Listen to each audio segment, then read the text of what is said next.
여러분, 보험 가입할 때 이거는 내 보험 안에 넣지 말고 꼭 좀 빼주세요 라고 말씀해 보신 적 없으셨죠? 오늘 영상은 온 가족이 다 같이 반드시 시청하셔야 됩니다. 는 가입하지 않아도 됩니다.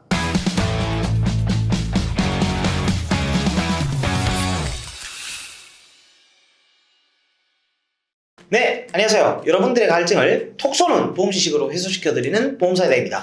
반갑습니다. 현재 국내에 정말 많은 보험사들이 존재를 하고 우리가 가입하는 보험의 종류 수는 무수히 많습니다. 근데 거기서 또 보험 상품을 세세하게 들여다보면 진단비만 보더라도 암 진단비, 뇌혈관 진단비, 허혈성 심장 진단비, 심혈관 진단비, 산정특례 진단비, 후유장애 진단비 등 정말 너무나 많은 종류들이 있죠. 사실 시청자분들 뿐만 아니라 수많은 사람들이 도대체 어떤 상품을 가입해야 되고 어떤 특약들을 선택해서 내 보험 안에 구성을 해야 할지 고민이 정말 많으실 거예요.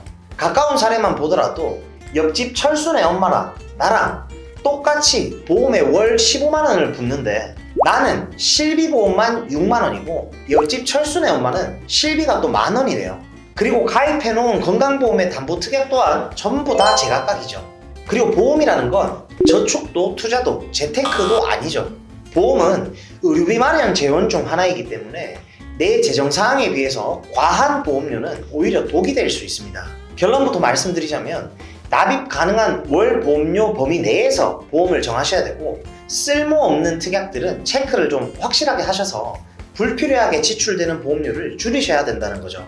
지금부터 집중하세요. 오늘 이 보험사에다가 여러분들이 제발 좀 보험료로 불필요한 지출이 생기시는 걸 좀 막아드리려고 우리가 보험을 가입할 때 절대 가입하지 말아야 될 5가지에 대해서 정말 속 시원하게 알려드릴 예정입니다. 어디서도 듣지 못했던 내용들을 좀 알려드릴 거니까요. 오늘 영상 꼭 집중하셔서 여러분들의 소중한 돈을 잘 지키셨으면 좋겠습니다. 보험사이다. 본론으로 넘어와서 불필요한 특약 첫 번째는 바로 질병 입원 일당과 상해 입원 일당입니다. 이 입원비 특약은 납입 보험료 대비 사실 많은 수혜를 얻기가 쉽지 않습니다. 실제 40세 여성 직업급수 1급 기준으로 A 회사의 설계안을 보여드리면서 말씀을 드릴게요. 질병과 상해 입원 일당 만 40세 기준으로 월 보험료가 17,508원입니다. 하루에 입원비 2만원 받으려고 20년간 보험료를 납입했을 때 질병과 상해 입원비 특약들에 들어가는 비용은 총 420만 1920원입니다. 하루 입원 일당이 2만원이니까 210일을 입원을 했을 때 420만원을 받게 되죠. 그러면 과연 210일이라는 시간을 입원하는 게 쉬운 일일까요? 국민건강보험 주요 통계 보도자료를 보면 1일당 월 평균 입내원 일수는 22년도를 기준으로 겨우 1.72일입니다. 여태까지의 데이터를 보더라도 평균 입내원 일수가 2일채 되지 않습니다. 여러분, 하루 입원 일당을 2만원 받을 바에는요, 차라리 암 진단비 1,000만원을 더 받는 게 훨씬 낫다고 좀 말씀을 드리고 싶고요. 하루 입원비 2만원 안 받는다고 경제적으로 정말 큰 손실이 올까요, 여러분? 저는 아니라고 생각을 합니다. 그리고 어차피 입원비는 실비에서도 5천만원 한도로 보상을 해주게 됩니다. 하지만 암 진단비 1,000만원은 있고 없고가 엄청 큰 차이가 생길 수도 있겠죠. 그래서 굳이 입원 일당을 가입하시는 것은 권장드리지 않습니다. 그리고 불필요한 특약 두 번째는 바로 암수술비입니다. 우선 우리가 암에 걸린다고 해서 무조건 수술을 받지는 않습니다. 그죠? 요즘은 정말 약물 치료로만 끝내는 암들도 있고요. 제가 정말 재밌는 걸 하나 보여드리겠습니다. 암수술비 1,000만원 받는데 월 보험료는 11,950원이고요.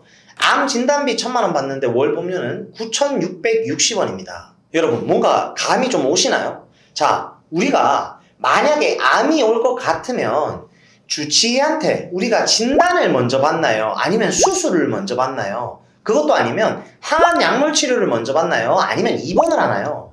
우리가 암이 온다고 한다면 의사한테 진단을 먼저 받겠죠. 진단을.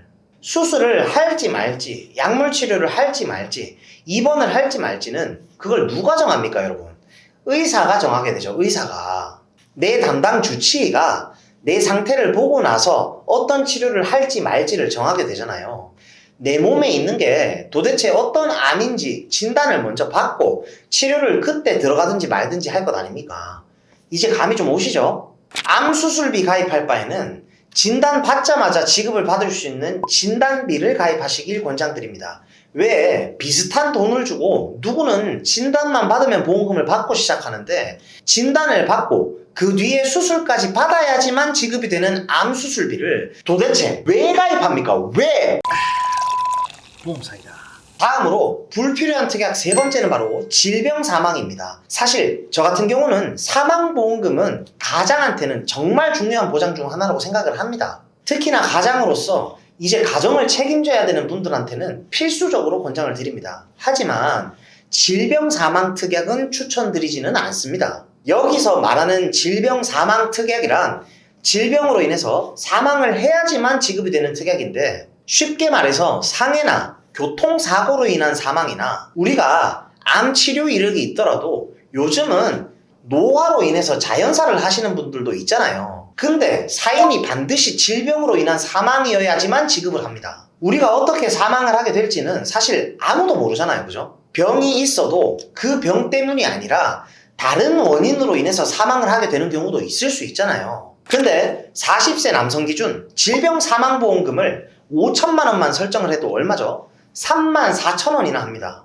엄청나게 비싸다는 거죠. 그래서 정말 내가 우리 가족을 생각해서 사망보험금을 준비할 계획이 있다면 다치거나 아팠을 때 혹은 내가 그냥 노화로 인해서 자연사를 하거나 이건 좀 말씀드리기가 좀 그렇긴 하지만 자살을 하더라도 지급을 하는 일반 사망보험금을 준비하시길 바랍니다. 일반 사망보험금은 종신보험이나 정기사망보험 이렇게 두 가지로 나뉘게 됩니다. 가성비 있게 구성을 하실 거면 정기사망을 준비하시면 됩니다. 사실 남편과 아내 그리고 자식 이렇게 3인 가족이 살고 있다고 가정을 해보자고요. 만약에 경제적 주축인 남편의 사망이 온다고 했을 때 경제적으로든 이게 정신적으로든 많이 힘들겠지만 언제가 가장 고통스러울까요? 바로 자녀가 자립할 나이가 아닌데 가장이 갑작스럽게 사망을 했을 때입니다. 어린 자녀를 둔 부모의 갑작스러운 사망 시 금전적으로든 정신적으로든 이게 남은 가족들은 너무나 힘든 상황이 발생이 됩니다. 그래서 자녀가 자립할 수 있는 상태라면 모르겠지만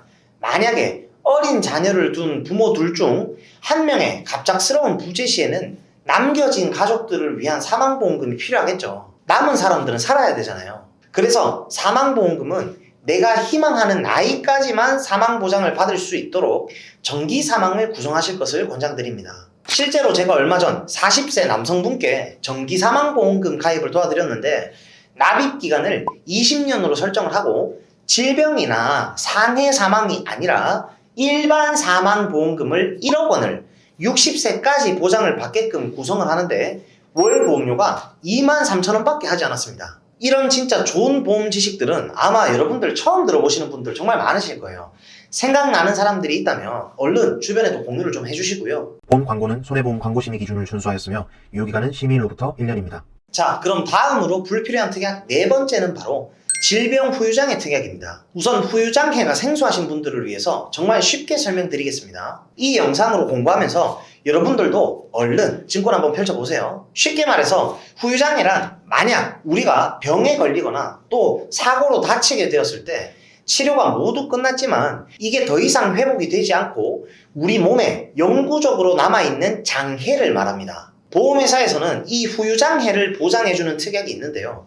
후유장애가 사고로 생기면 상해 후유장애, 그리고 질병으로 생기면 질병 후유장애입니다. 상해로 인한 후유장애는 사실 보험료가 얼마 안 하기 때문에 오늘은 상해가 아니라 주변 지인들이나 유튜브, 인터넷 등으로 자주 접하시게 되는 질병 후유장애에 대해서 말씀을 좀 드릴게요. 자, 지금부터 자꾸 주변에서 가입하라고만 말하는 질병 후유장애 문제점에 대해서 말씀을 드릴 건데 첫 번째로 말씀드릴 문제점은 질병 후유장애 특약의 보험료가 굉장히 부담스럽다는 겁니다. 보통 많은 분들이 질병 후유장애를 가입하실 때 이때 설정하는 금액이 3천에서 5천만 원 정도로 가입을 많이들 하시죠. 질병 후유장애는 사실 상해 후유장애처럼 1억이나 2억 이렇게 높은 금액으로 가입하기가 어려워요. 보험회사에서 가입 금액을 제한해 둔 경우가 많고요. 많이 가입을 해봐야 5천만 원입니다. 그러면 만약에 30세 남성 기준으로 3에서 100% 질병 후유장애 5천만 원을 구성했을 때 한 달 보험료가 얼마나 나올지 살펴보겠습니다.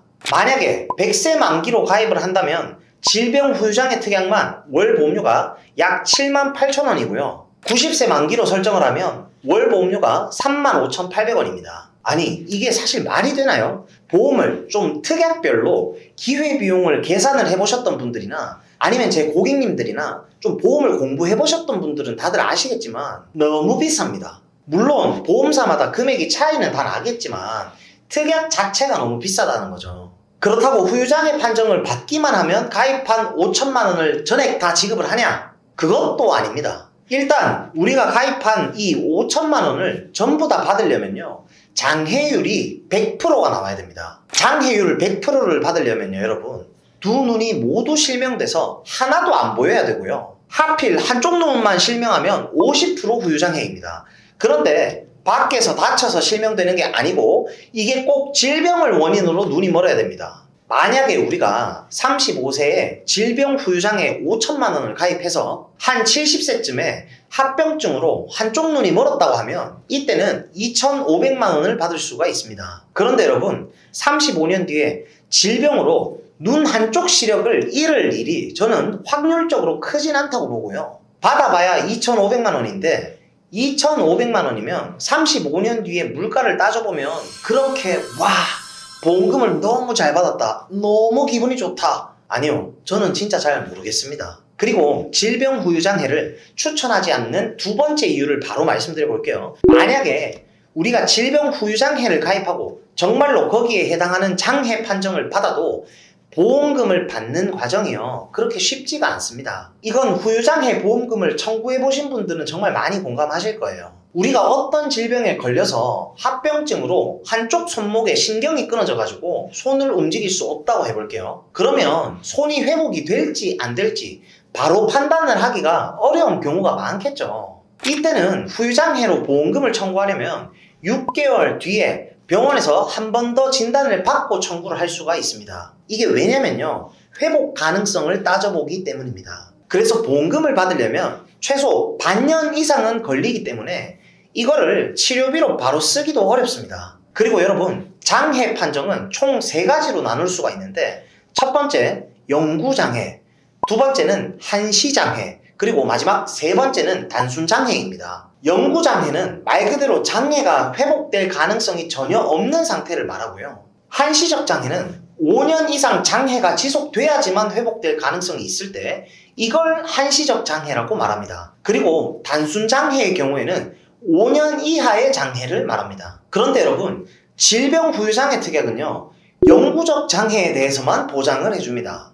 만약에 이걸 한시적 장애로 판단이 돼서 중간에 회복할 가능성이 있다고 한다면 해당 장애율의 20%밖에 지급을 하지 않습니다. 그래서 만약에 내가 한쪽 팔이 마비가 되어서 움직이지 않으면 이때 장애율이 30%인데, 근데 이게 나중에 조금씩 마비가 풀릴 가능성이 있어서 한시적 장애로 판단되면 30%의 20% 수준인 약 6%에 해당하는 보험금만 지급을 받을 수가 있습니다. 사실 이게 일반적인 사람이라면 한쪽 팔을 잃었다면 상식적으로 심각한 장애 등급이라고 생각하지 않을까요? 그런데 회복될 가능성이 조금이라도 있으면 못 받습니다. 5년 이상 장애가 유지되는 한시적 장애는 6%이기 때문에 질병 후유장애 5천만 원을 가입했을 때도 300만 원 정도 받을 수 있습니다. 절대 회복이 안 되는 영구장애로 나와야 5천만 원을 가입하면 30%인 1,500만 원을 받을 수가 있는 거죠. 여러분, 제 생각에는 이것 때문에 우리가 보험을 가입하려고 하진 않을 것 같습니다. 그리고 마지막 5번째는 재진단 암진단비입니다. 이 특약 같은 경우에는 첫 번째 암이 걸리신 이후에 다시 암이 왔을 때만 지급됩니다. 처음으로 암의 진단 시에는 지급이 되지 않고요. 두 번째, 세 번째, 네 번째 이렇게 암에 걸렸을 때 추가적으로 지급되는 특약이라고 보시면 되는데, 이 특약은 사실 제 개인적인 의견을 말씀드리면 굉장히 가성비가 안 좋은 것 같아요. 예를 들어 일반 암진단비 특약이 1,000만 원당 9,000원이라고 가정을 해봤을 때 재진단 암진단비는 특약이 1,000만 원당 12,000원, 13,000원 할 정도로 특약값이 비쌉니다. 그리고 암을 첫 번째 걸리기도 사실 어려운데 두 번째, 세 번째 지급할 때 지급되는 특약이라고 하면 조금 확률적으로도 많이 떨어지기 때문에 제가 봤을 때는 이런 특약들은 보험에 안 어울린다고 보시면 되고요. 확률이 떨어지는 또 다른 이유 중 하나는 첫 암을 진단받고 또 다른 전이암이나 2차 암이 진단이 되면 바로 지급이 되는 게 아니라 최초로 발생한 암 진단 확정일로부터 2년이 지나야 재진단 암 보장을 받을 수가 있습니다. 그러면 최초 발생한 암을 진단받고 1년 뒤에 새로운 암이 오면 지금 못 받겠죠. 오늘 정말 이 내용만 알고 계셔도 보험료로 빠져나가는 불필요한 지출들 엄청나게 줄이실 수 있을 겁니다.